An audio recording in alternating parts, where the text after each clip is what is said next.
দর্শক, বড় বড় রাঘব বোয়ালরা বিদেশ পাড়ি দিতে পারছেন না। কয়েকদিন আগেই দেখেছেন এক সচিব ইসমাইল, তাকে যেতে দেওয়া হয়নি, বরং তার ঠাঁই হয়েছে শ্রীঘরে।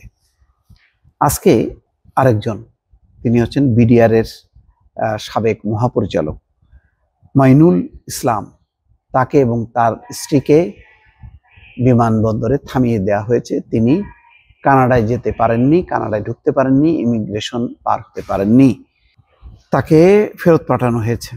বর্ডার গার্ড বাংলাদেশের সাবেক মহাপরিচালক লেফটেন্যান্ট জেনারেল অবসরপ্রাপ্ত মোহাম্মদ মঈনুল ইসলাম ও তার স্ত্রীকে বিদেশে যেতে দেওয়া হয়নি। কানাডা যাওয়ার জন্য আজ মঙ্গলবার তারা শাহজালাল আন্তর্জাতিক বিমানবন্দরে গিয়েছিলেন। ইমিগ্রেশন পুলিশের এক কর্মকর্তা প্রথম আলোকে বলেন, মঈনুল ইসলাম কানাডা যাওয়ার জন্য স্ত্রীকে নিয়ে বিমানবন্দরে আসেন। এ সময় তাদের থামানো হয়। পরে পুলিশের বিশেষ শাখার প্রধান গোলাম রসুল জানান, মঈনুল ইসলাম টরন্টো, অর্থাৎ কানাডার গুরুত্বপূর্ণ শহর টরন্টো যাওয়ার জন্য বিমানবন্দরে গিয়েছিলেন। তাকে বলা হয়েছে পিলখানা হত্যাকাণ্ড তদন্তে যে কমিশন গঠন করা হয়েছে তাদের তথ্য দিয়ে সহযোগিতা করতে। অর্থাৎ তিনি যেহেতু দায়িত্বে ছিলেন, সুতরাং পিলখানা হত্যাকাণ্ডের ব্যাপারে তাকে সহযোগিতা করতে হবে। এরপর তিনি বিদেশ যাবেন। তাকে আটক করা হয়নি, তার মানে একটা ইনভেস্টিগেশনে আছে, নজরদারির মধ্যে তিনি থাকলেন। 2009 সালের 25শে ফেব্রুয়ারি পিলখানায় বিডিআর হত্যাকাণ্ডের পরপরই বাহিনীটির মহাপরিচালকের দায়িত্ব পান মঈনুল ইসলাম। অর্থাৎ এই হত্যাকাণ্ডের পর তাকে দায়িত্ব দেওয়া হয়। পরবর্তী সময় বিডিআর নাম পরিবর্তন করে বিজিবি করা হয়। বাহিনীটির ইউনিফর্মেও পরিবর্তন আনা হয়। মঈনুল ইসলাম ঢাকা উত্তর সিটি কর্পোরেশনের সাবেক মেয়র আতিকুল ইসলামের ভাই। তার মানে আতিকুল ইসলামের ভাই মঈনুল ইসলাম, একটি যোগসূত্র আছে, সেই যোগসূত্রের কারণে তাকে যেতে দেওয়া হয়নি। বিষয়টি খুব গুরুত্বপূর্ণ।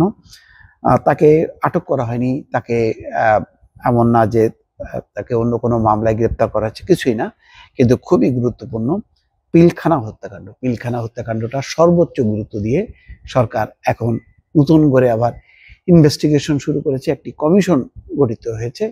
সাবেক বিডিআর এর যে মহাপরিচালক ফজলুর রহমানকে প্রধান করে একটি কমিশন গঠন করা হয়েছে। এই কমিশন ওই সময়ের দায়িত্বপ্রাপ্ত কর্মকর্তা, পরবর্তী সময়ের দায়িত্বপ্রাপ্ত কর্মকর্তা, তাদের কাছ থেকে পুরো বিষয়টি বুঝতে চান, কারা এই ঘটনার সাথে যুক্ত, নেপথ্যে কারা ছিলেন, কি কারণে 57 জন সেনা অফিসার তাদেরকে জীবন দিতে হলো, যেটি নজিরবিহীন ঘটনা। কোনো এক যুদ্ধে একসঙ্গে 57 জন সেনা অফিসারের মৃত্যুর ঘটনা একমাত্র বাংলাদেশেই হয়েছে, এবং সেটি কোনো যুদ্ধ ছাড়া একতরফাভাবে জিম্মি করে তাদেরকে হত্যা করা হয়েছে।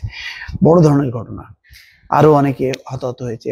পরে বিচার হয়েছে, বিচারেও পুরো উত্তর মেলেনি যে কেন, কি কারণে এই নির্মম হত্যাকাণ্ডটি ঘটেছিল।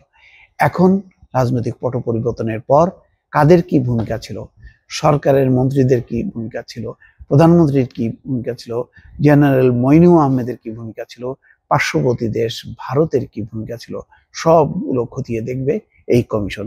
সেই কারণে গুরুত্বপূর্ণ একজন সাক্ষী হিসাবে, একজন তথ্যদাতা হিসাবে সাবেক মহাপরিচালক মঈনুল ইসলামকে যেতে দেওয়া হয়নি বিদেশে। দর্শক, ভালো থাকবেন। আল্লাহ হাফেজ।